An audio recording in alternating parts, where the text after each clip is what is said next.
So at least once a week, I jump into a call with the client and their assistant, because then I'm trying to see how the relationship's going, how the assistant's training is going, kind of seeing it real time and how they're gaining confidence also talking to the client. Hey guys, good morning. So today is February 2. It's right now 7:10 a.m. And today my goal is at the end of this video is for you guys to get to know a little bit of how I actually started my agency. This is a question that I got a lot in the last video where I was talking about how I run my agency. So I'm going to dive into that today, and you guys are in for a lot of self-fighting stories of how I was able to do it. My hair's a little bit crazy today. I wanted to bring you guys in because I do have a couple of client calls today, and I have a meeting with my mentor and co-founder, and then so you guys will be able to see that as well. And then a lot of just generally just working, and you guys are probably seeing that as well. So I'm going to hop off in a little bit to get started and get ready for my call. I just did my morning routine, which is basically meditation, journaling, and reading a book, which I'm still in love with, and of course doing my skincare routine. So I just have to take care of my hair at this point, basically just put some bobby pins in them, and then kind of get started with my day. I have 2 meetings back to back ish, 7:30 to 8:30, and then a 9 o'clock one, and then a 10 o'clock one, which happens a lot and I don't like it, and it's all my fault. So off to work mode.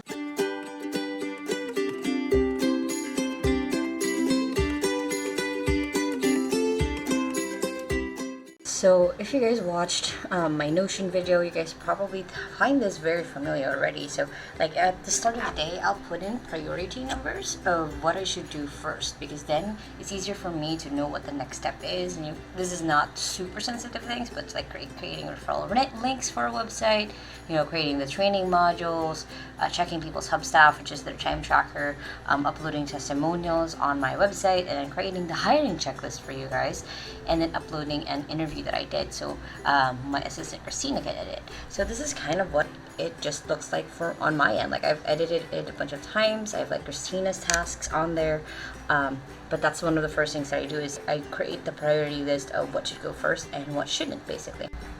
There you go. Say hi to Shower.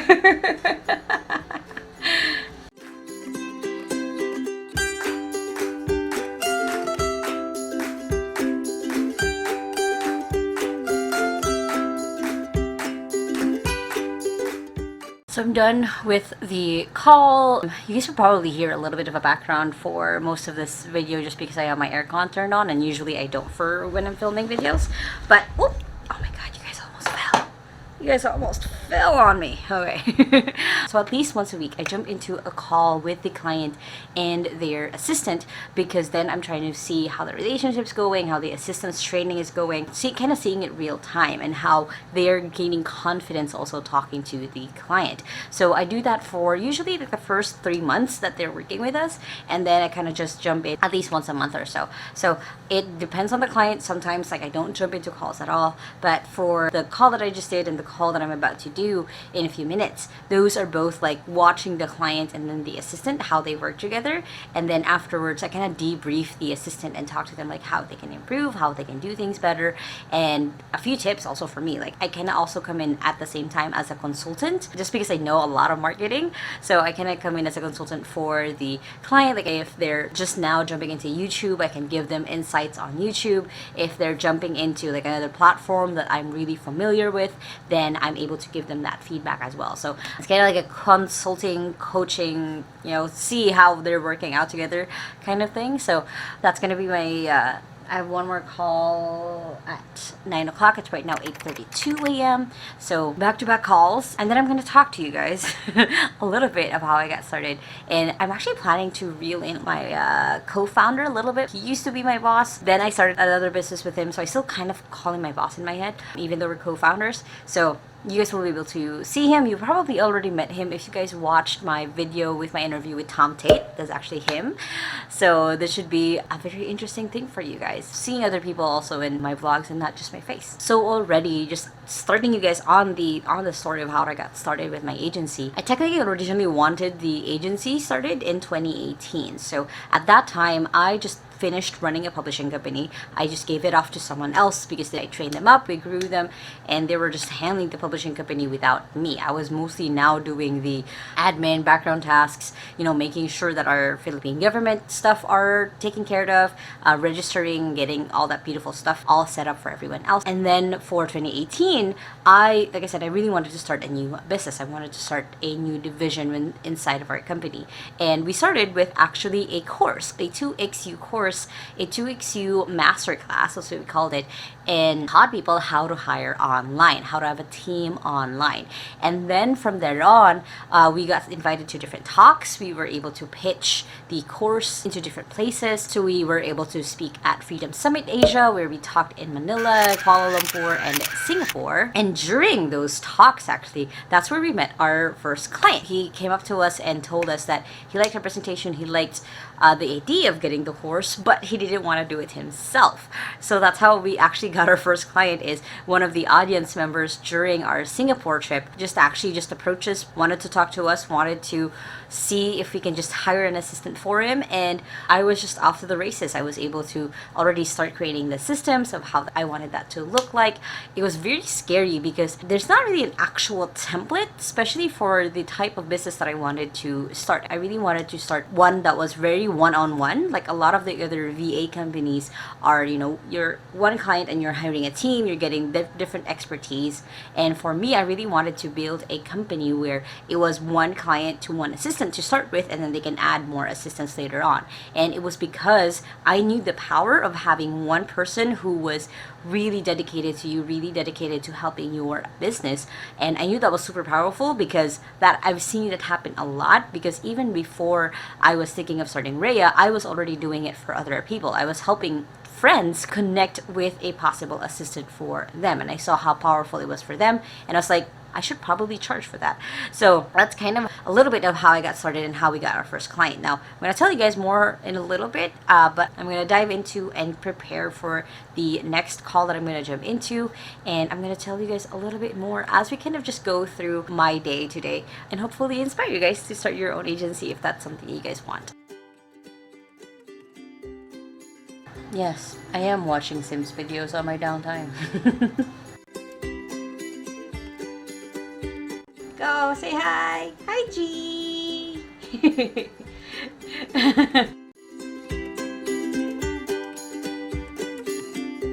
So it's 10:04, officially late for my next meeting. So I'm gonna be rushing and backing myself.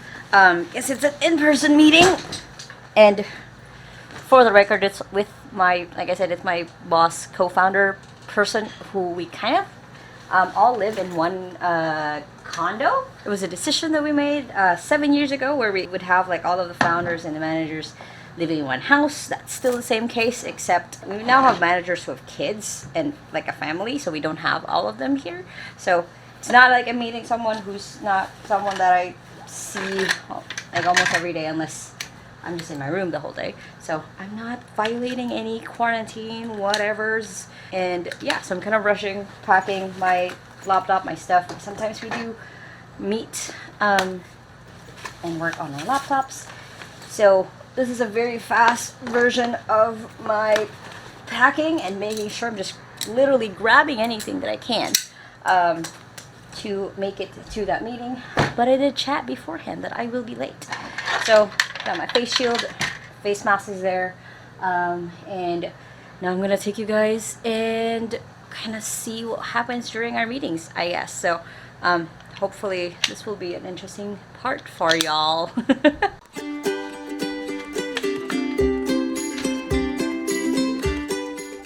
So this is Tom. So Tom, we're having a meeting? Yes. Please edit out the mask for the moment that I was going to have to do for the elevator. I don't want a mask on video. Okay. Oh, B-roll, yeah.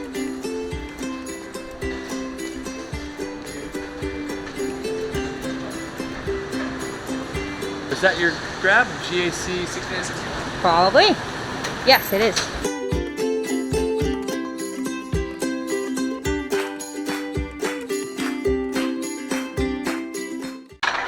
Right? It's a daily thing. All right. Go ahead. So Tom, what are you doing? I'm getting out an anti-mosquito candle that I will put underneath our table, and you can film it underneath the table, and it will keep us from getting yellow fever, dengue, and malaria, which we would get today, I'm sure of it. So, Thank you for protecting us. Yeah. Yes, Yeah. I am saving both of our lives. Wait, there's another ingredient over here in my secret Boy Scout pack of everything. In case I need to, I don't know, smoke or, I don't know, survive in the wilderness or cook something. Just put something on fire, basically. Yeah, fire. It's very boyish, very handy. Oh, it's not burning quickly.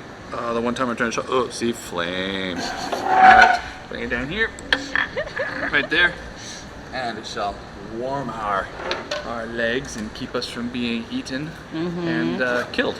Okay. So, Cool.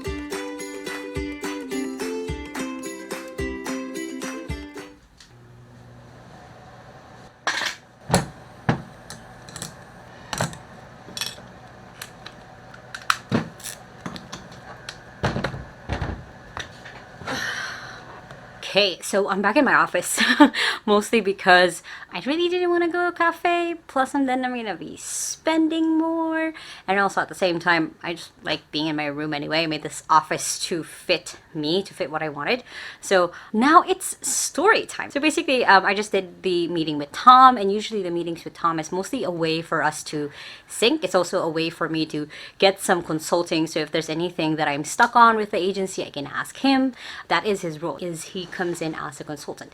But also from time to time, I'm able to help him just because we've been working together for about 7 years. So I know how to like break down his brain so that I can help him. So that actually is a good part of how I started my agency. Is I got really good. I got to a point where I got really good at consulting with people. So what I mean by that was, because I've been doing a lot of experimentation, I've been doing a lot of marketing, experimenting with my own brand, I got really good at basically teaching, at basically helping people and supporting people. So it really came naturally to me to have a service agency where I was also consulting people, where I kind of came in as a third party point of view. So one of the first things that we really did for when we were starting the agency was, one, I wanted to figure out what kind of agency we wanted to be. So I really made sure that we weren't the kind of agency where we would just hire someone for you and then leave you. So we want to make sure that we take care of you and also the assistant. And we also wanted to make sure that our focus wasn't really you as a client, because that was the assistant's job. At least that was what I was thinking. That was the angle of what I was thinking. My job was to make sure that the assistant felt supported, felt secure, so then he or she can then work really well with you. That was kind of the idea of the agency, the idea that how I wanted to structure it. So then when we got our first client, because of Freedom Summit, because of one of the audience members, I structured it in that way, where I would ask as much as information from the client about who they're looking for, what kind of assistant they need. Do they need someone who's more detail oriented, or someone who really thinks in big ideas? Do they need someone to know a specific tool, or someone who's open enough to learning this tool? So everything that I do is very client centric at first to get them the right person, and then once we had the right person, then I was very assistant centric. Then I was asking them, is there any tools that you need? Is there any training that you need? Do you need a different perspective on whatever it is that you're working on? Do you need training? For example, if you're managing people, then I can give you perspective on how else you can develop and work on yourself, especially if you've never done it before. So that was the first thing that I did. Was, I asked myself, what kind of agency did I want us to be?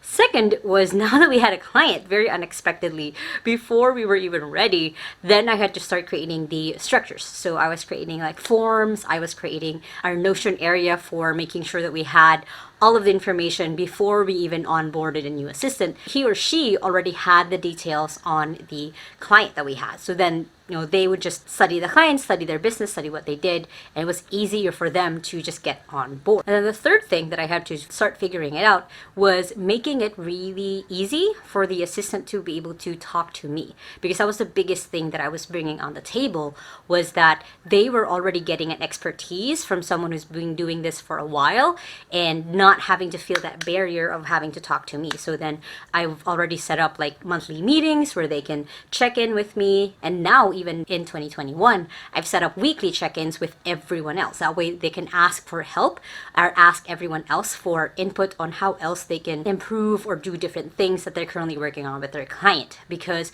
chances are what they were facing, someone else already faced and already conquered it. So that was the very powerful thing about adding in the team expertise. Even though they're working with different clients, they're able to ask each other for things that someone else probably already went through. And then once I figured it out, okay, how do I make sure that the assistants are taken care of, which I'm now stepping into phase 4, which is now marketing, which is now why I'm actually partly doing videos every other Thursday talking about my agency, is I generally just want more awareness. Like a lot of you who have been watching my videos, you know my intro, which is working from home since I was 15 years old and now run an outsourcing agency. But you guys have also been asking what kind of agency I have, and that's why I'm really diving into that agency, this baby of mine, 2XU, so you're a little bit more aware of it. And also at the same time, I am learning how to express or explain to people what we actually do, because it is a lot of different facets and I have to choose which one makes sense for the people that I'm talking to. So that's kind of it. That's kind of the little story of how we started last year, 2020. We just got 5 clients because I really wanted to cap it at 5 clients, because then I could really focus on systems. I could really focus on scaling, because this year I want us to hit like 20. And for me, that would be just totally amazing, is for us to times 4 the current clientele that we currently have. So that is kind of it for the day that I just wanted to show you guys. The rest of the day I don't really have meetings. I am working out later on at 5 p.m. but that's kind of it. I'm gonna be working on my computer the whole afternoon. It's right now 1:35, so I still have a lot of time to be able to work on the different sales stuff that I have to focus on, like creating a referral page for our marketing. So that's what I'm gonna be focusing on today for the rest of the afternoon. But yeah, I kind of just wanted to take you guys through that behind the scenes of seeing how I interact with our clients, how we're able to support our assistants so then they can just take the meeting on themselves and then kind of just the background, which is pretty awesome thing to be. So if you guys like this video, if you guys like this style of video where I'm taking you guys through my day and at the same time putting in a little bit of stories in there of what I do and why I do what I do, let me know in the comments below. If you guys have any other suggestions, or of course make sure that hit that like button right there, so I know that I can create more of these videos for you guys on this channel. Now, as for our featured comment, comes from my video of 10 plus jobs on your phone, which is from Matt DeVera, which is basically, thanks, I'm struggling about what part-time job can I find. I'm in a position where I feel like I need to give up my college run just so I can work and survive for my family. I hate to stop because it's the last semester of 4th year, but then again, I don't have a job. This pandemic is really killing me. So Matt, a lot of what you can do right now as you are still trying to figure out what you want, as you are still going to school, is to do jobs that can be done one time. So these are jobs like a graphic artist, being a writer, being a video editor. See, these are jobs that you don't have to do full time because it is output based. So try to find jobs that are more output based, that are more easy to just do within a day, within 2 hours even. So for me, when I was still a student, I was writing articles. So it was really easy for me to write articles in between classes, after I did my projects or my homework, because it was a output based. I wasn't being timed, I wasn't on the clock, I was just being paid for every article that I put out. That's what I suggest for you. You can be a transcriptionist, for example, and you guys can check out my video on how to become a writer, how to become a graphic artist, and how to be a transcriptionist, which are 3 jobs that I recommend if you just want a part-time job. Now, if you guys have a question you want answered or you want to be featured in the next video, make sure to comment below. And if you guys haven't yet, make sure to hit the subscribe button right there so you don't miss any of my videos every Sunday and Thursday on how to work from home. You guys can check out these other 2 videos right here for more tips on how to start your online career. I hope you guys are having an awesome day, and remember that small steps matters, and I'll see you in the next video. Bye!